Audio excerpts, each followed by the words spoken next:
आपल्यासोबत किशोर जोरगेवार आहेत, आपण त्यांच्याशी बातचीत करूया। काल मुख्यमंत्र्यांची भेट घेतली होती, आज देखील चर्चा होताना दिसत आहे।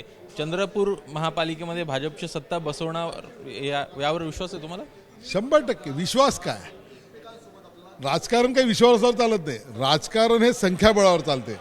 आणि आम्हाला 10 कमी होते, ती 10 कुठून येणार आहे याचं तुम्हाला दिसतंही आहे।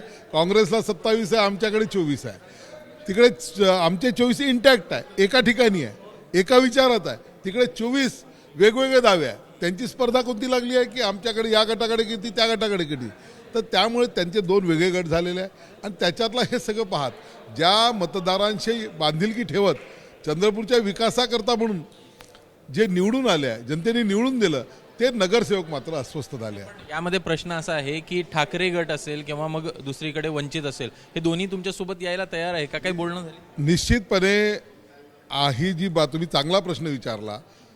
जेव्हा या प्रकारची चर्चा सुरू झाली त्यावेळेस उभाटाचे जे नेते आहेत, जिल्हा प्रमुख आहेत, आमचे मित्र संदीपजी गिरे यांनी माननीय उद्धव साहेबांशी भेट घेतली, त्यांना तिथली राजकीय स्थिती समजून सांगितली। वंचितचे जे आहे स्नेहलजी रामटेके यांनी माननीय बाळासाहेबांसोबत आंबेडकरांसोबत भेट घेतली, त्यांनी त्यांची भूमिका सांगितली। आणि त्या दोन्ही नेत्यांची भेट झाल्यानंतर ते आम्हाला भेटले, त्यांनी सांगितलं वी आर रेडी, आपण पुढे जाऊ शकतो। मग त्यांचा हा निरोप घेऊन आम्ही आमचे नेते जे राज्याचे नेते आहेत, माननीय देवेंद्रजी फडणवीस साहेब यांच्याकडे गेलो, त्यांना सगळी स्थिती सांगितली। आपल्या जो 24 आहे, 10ची आवश्यकता आहे, 10 कोणत्या मार्गातून येऊ शकतात ते सुद्धा सांगितलं। 8चा गट यांचा रजिस्टर्ड झालेला आहे, 6 उभाटा, 2 वंचित आणि 2 अपक्षांचं त्यांना समर्थन आहे। आमचे 24 आणि ते 10 34 हे पूर्ण होऊ शकतात। हा झाला एक शक्यता। दुसरी शक्यता अशी निर्माण झाली आहे की आज 16 तारखेला निकाल लागलेला, आजची 27 तारीख आहे। 11 दिवसामध्ये काँग्रेसचे दोन्ही केवळ नेते केवळ भांडत आहे, आणि भांडत आहे म्हणजे केवळ मारामारी करायचं बाकी आहे। आणि जसं कबड्डीमध्ये जसं आपण पाहतो ना, एखादी पकड झाली, एखादी रेड झाली तर पॉईंट्स वाढत असतात, तसं ते सांगतात आमच्याकडे एवढे झाले, तुमचे आमच्या गटाकडे तेवढे झाले। अरे 27 तुमचे आहे, बाकीच्यांशी बोलून तुम्ही सरकार स्थापन करा। त्यामुळे काँग्रेसचे अनेक नगरसेवक हे भारतीय जनता पार्टीसोबत काँग्रेससोबत वेगळं होऊन भारतीय जनता पार्टीसोबत येण्याच्या मानसिकतेमध्ये आलेले आहेत। यामध्ये दुसऱ्याकडे बघायचं तर ठाकरे गटाकडनं अगोदर तुम्हाला उपमहापौर पदाची मागणी झालेली होती, आता महापौर पदाची मागणी होते आहे असं सुधीर भाऊ बोलत आहेत, काय तथ्य आहे यात? हे बघा, अधिकृतपणे ही खरं म्हटलं तर काल बोलणं झालं, ज्याला मानता येईल। कोण काय बोलतं अगोदर त्याला काही अर्थ नाही, कारण की ज्यावेळेस त्यांची बोलणी झाली होती त्यावेळेस उभाटाचा आणि वंचितचा गटही रजिस्टर्ड व्हायचा होता, ज्यामध्ये माझ्या माहितीप्रमाणे उभाटाचे पूर्ण 6 एकत्रित नव्हते, त्याच्यातला एक सदस्य त्यांचा बाहेर होता। मग त्याच्यामध्ये वंचित झाली, ॲड झाली, 2 8 झाले, आणि आता 2 नगरसेवकसुद्धा आमची बोलणी होत असताना ते सुद्धा होते। आता त्यांच्या जो 10चं संख्याबळ आहे तो गट आहे, आमच्या जो 24 आहे, 24 आणि 10 34 होते, म्हणजे जेवढं अपेक्षित जो मॅजिक फिगर पाहिजे तो त्या ठिकाणी परिपूर्ण होता। आणि त्यांनी आपापल्या नेत्यांकडून परवानगीसुद्धा घेतलेली आहे।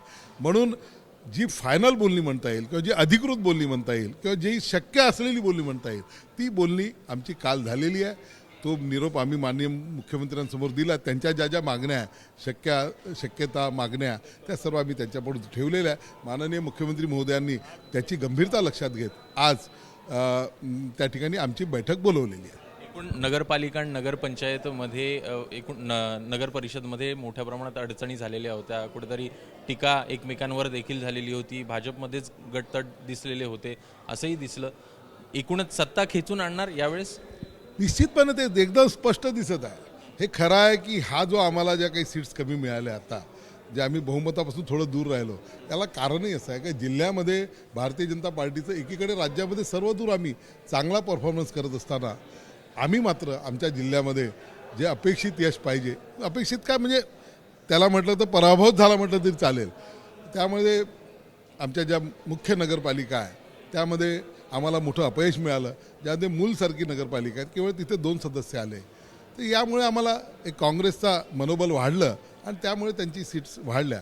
परंतु त्यांच्या आज त्यांना 27चा आकडा मिळूनसुद्धा ते या ठिकाणी सत्ता बसवू शकत नाही, कारण की काँग्रेसचे नेते हे सत्तेसाठी काम करतात, केवळ सत्ता आहे तेवढ्यापुरतं एकत्र येतात, आणि जेव्हा सत्तेतला अधिकाधिक वाटा मिळावं म्हणून ते भांडण करतात। हे जनतेला दिसलेलं आहे, त्यांच्या नगरसेवकांना दिसलेलं आहे, आणि त्यामुळं ते या ठिकाणी आमच्यासोबत त्यांचा एक गट यायला तयार दिसतो आहे.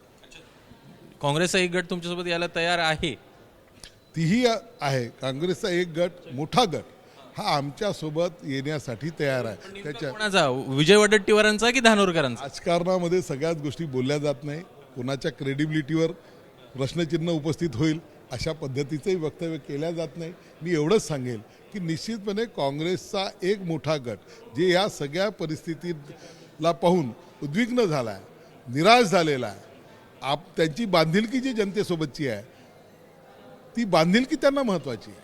लोकांनी निवडून त्यांना विकासाची कामं करण्यासाठी दिली आहे आणि ते निवडून आलेले आणि हे भांडत आहे आणि म्हणून ते एक गट भारतीय जनता पार्टीसोबत या ठिकाणी येण्याच्या स्थितीत आहे. बातचीत केल्याबद्दल. तर हे होते किशोर जोरगेवार, ज्यांच्याकडनं स्पष्ट करण्यात येत आहे की एक मोठा काँग्रेसचा गट देखील आमच्या सोबत येण्याच्या तयारीत आहे आणि एकूणच या सगळ्या राजकारणाला ते उद्विग्न झाले आणि त्यामुळेच तो गट देखील आमच्या संपर्कात आहे. कॅमेरामॅन योगेंद्र गुप्तासह अभिषेक मुठाळ, एबीपी माझा. एबीपी माझा, उघडा डोळे बघा नीट.